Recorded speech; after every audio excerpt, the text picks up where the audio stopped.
shedding scales get off. Now, I'm sure that most of you are familiar with the terms cold-blooded and warm-blooded. These guys, just like all reptiles, are a cold-blooded species.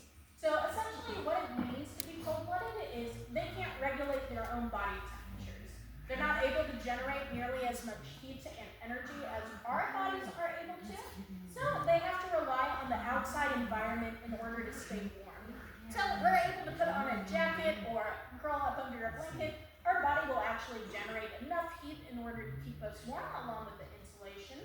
These guys, they can't do that. They'll have to actually go to a heat source, like a sun or a rock that has been in the sun for a long time, or if they are in human care, they will commonly have a heat lamp to help keep them warm.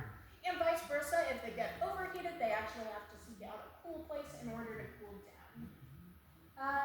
Now, these guys have a few modes of reproduction.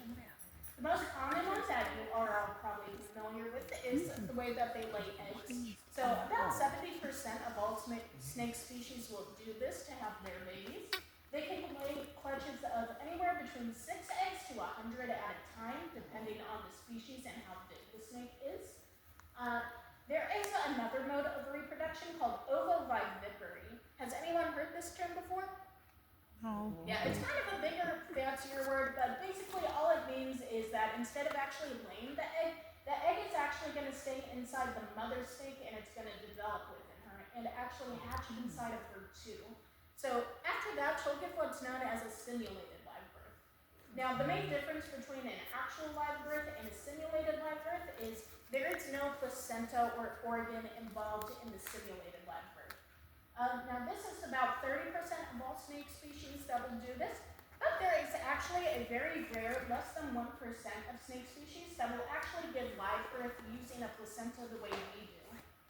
So this is for snake species like anacondas and rattlesnakes. Now, the reason this is so incredibly rare and so few snakes actually do this is because they need extremely specific environmental conditions in order to be able to do it. So think places like the Amazon rainforest that have pretty much tropical temperatures all year round. That way, both the mother snake and the developing embryo can be kept at a constant, stable temperature for that embryo to fully develop. Now that's pretty much the end of the snake portion of our talk. Does anyone have any questions about snakes that I haven't gotten to go over right now? Yeah, you got one?